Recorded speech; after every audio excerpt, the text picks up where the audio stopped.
Film की शुरुआत में 1235 का दौर दिखाया जाता है जब तीन औरतों को फांसी पर लटकाने का हुक्म सुनाया जाता है। मगर फांसी पर लटकाने से पहले पादरी आखिरी बार इन औरतों से पूछता है कि अगर उन्होंने अपना गुनाह कबूल कर लिया तो तीनों को माफ़ कर दिया जाएगा। ये सुनते ही पहली औरत अपना गुनाह कबूल करने लगती है और कहती है कि उसने काला जादू किया था और शैतान की पूजा की थी। मगर तीसरी औरत, जिसका चेहरा खौफनाक होता है, वो अपना गुनाह कबूल करने से इनकार कर देती है। इसके बाद पादरी के कहने पर तीनों औरतों को फांसी पर लटका दिया जाता है। फांसी पर लटकाने के बाद जैसे ही सिपाही वापस जाने लगते हैं तो पादरी इनको रोक लेता है और कहता है कि इनके जिस्म को जलाना ज़रूरी है। मगर सिपाही ये बात मानने से इनकार कर देते हैं। इसके बाद आधी रात के वक़्त पादरी उठकर आता है और इनके जिस्म पर मंत्र पढ़ना शुरू कर देता है। एक औरत ज़िंदा हो जाती है और पादरी को पुल पर लटका देती है।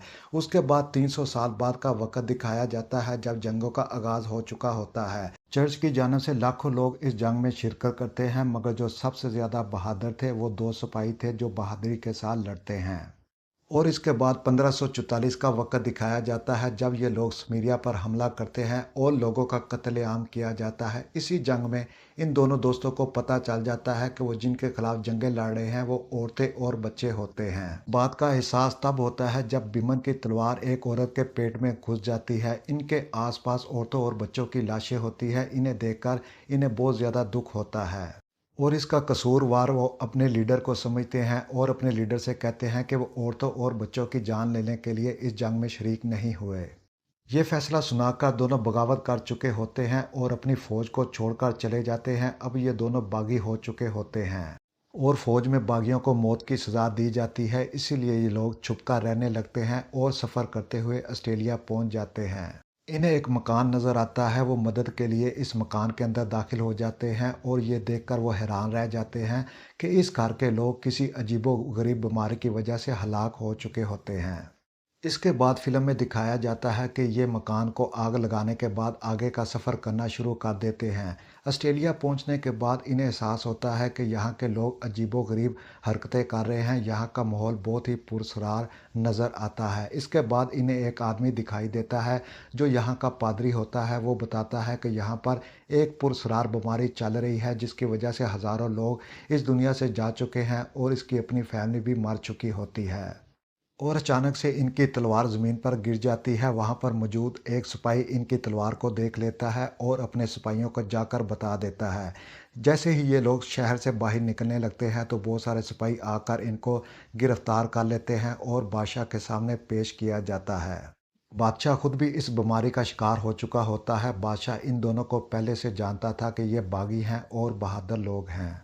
बादशाह इनको बताता है कि ये बीमारी जहन्नम से आई है और इस बीमारी को एक औरत इस दुनिया में लेकर आई है जो अब इनकी कैद में आ चुकी है। इस औरत की मौत का राज एक किताब के अंदर छुपा हुआ है जो यहाँ से हज़ारों मील दूर है। अब इस औरत को इस किताब के नज़दीक लाना होगा ताकि इस औरत को मारा जा सके। और हमारे सिपाही ऐसा नहीं कर सकते क्योंकि वो बहुत ज़्यादा डरपोक हैं। बादशाह इन दोनों को ऑफ़र करता है कि अगर दोनों ये काम कर देते हैं तो चर्च इनके तमाम पिछले गुनाहों को माफ़ कर देगा। मगर ये दोनों बादशाह को साफ इनकार कर देते हैं, जिसके बाद बादशाह गुस्से में आकर इन दोनों को कैद में डाल देता है। जहाँ पर इन दोनों को कैद किया जाता है वहाँ पर वो औरत भी पहले से कैद होती है। वो औरत दिखने में बहुत ज़्यादा मासूम लगती है मगर दरअसल वो शैतान होती है। बीमन इस औरत की हालत देखकर तरस खाने लगता है और बिलाखिर बादशाह की बात मान जाता है। ये रास्ता 7 दिन के सफ़र पर होता है। कुछ सिपाही और पादरी भी इनके साथ चल पड़ते हैं मगर इन्हें एक ऐसे आदमी की तलाश होती है जो वहाँ पहले भी जा चुका हो। और पादरी बीमन को बताता है कि बादशाह की जेल के अंदर एक ऐसा शख्स कैद है जो पहले वहाँ पर जा चुका है। अगर हम उसको आज़ाद कर देते हैं तो वो हमारे साथ जाने के लिए रज़ामंद हो सकता है। और इसके बाद फिल्म में दिखाया जाता है कि बीमन जेल के अंदर जाकर उस शख्स से बात करता है, उसे आज़ाद करवाता है और ये तमाम लोग सफ़र करना शुरू कर देते हैं और उस शैतान औरत को पिंजरे के अंदर कैद कर लिया जाता है। दिखने में ये औरत बहुत ज़्यादा मासूम लगती है मगर पादरी जानता है कि ये शैतान औरत है जो सबका कत्लेआम कर सकती है। और इसके बाद फिल्म में दिखाया जाता है कि ये तमाम लोग सफ़र करना शुरू कर देते हैं। सफ़र के दौरान एक सिपाही बार बार इस लड़की की जानब देख रहा होता है। उसे लगता है कि ये एक मासूम लड़की है और इसमें उसको अपनी बेटी नज़र आ रही होती है। और इसके बाद दिखाया जाता है कि रात हो चुकी है। तमाम लोग आग जलाकर बैठ जाते हैं और बारी बारी इस लड़की की पहरादारी करते हैं। और आज सबसे पहले जिस आदमी की पहरे की बारी होती है, इसका नाम फिलिप होता है। ये लड़की को बार बार देख रहा होता है। उसे लगता है कि ये लड़की मासूम लड़की है और इसको आज़ाद कर देना चाहिए। और फिलिप जैसे ही लड़की को आज़ाद करने के लिए पिंजरे के पास जाता है तो वो लड़की उसको पकड़ लेती है और उसकी गर्दन तोड़कर वहाँ से फ़रार हो जाती है। दूसरे सिपाही ये आवाज़ सुनकर जब वहाँ पर पहुँचते हैं, मगर उस वक्त तक बहुत देर हो चुकी होती है। इस जगह के करीब एक गांव होता है और वो लड़की जाकर उस गांव के अंदर छुप जाती है। ये लोग उसको तलाश करते हैं। बिलाखिर काफ़ी देर के बाद उस लड़की को तलाश कर लिया जाता है, उसे गिरफ्तार कर लिया जाता है और फिर से पिंजरे के अंदर डाल दिया जाता है। और इसके बाद ये लोग फिर से सफ़र करना शुरू कर देते हैं तो अचानक से उनके सामने लकड़ी का एक बहुत छोटा सा पुल आ जाता है।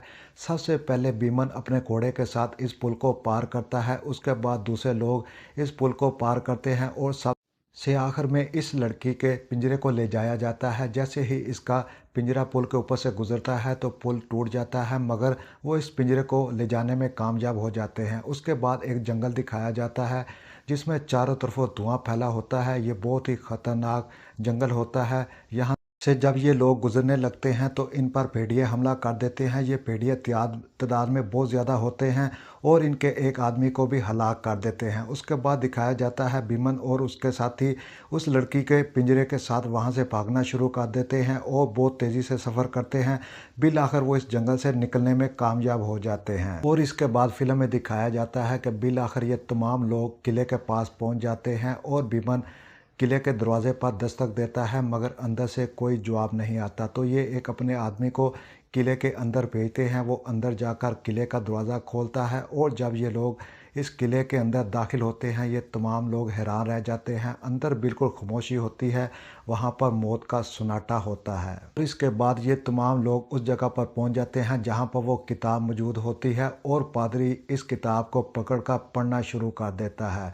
इसके बाद वो इस किताब को पकड़कर लड़की के पिंजरे के सामने आ जाता है और वहाँ पर इसके मंत्र पढ़ना शुरू कर देता है, जिससे लड़की डायन बनना शुरू हो जाती है और उसके पिंजरे में आग लगना शुरू हो जाती है। बिलाखिर लड़की पिंजरे को तोड़कर बाहर आ जाती है और शैतान का रूप धार लेती है। उसके बाद दिखाया जाता है कि बीमन इसके दरमियान में आ जाता है। वो लड़की पर तलवार से हमला करता है, मगर वो लड़की बीमन को उठाकर दूर फेंक देती है।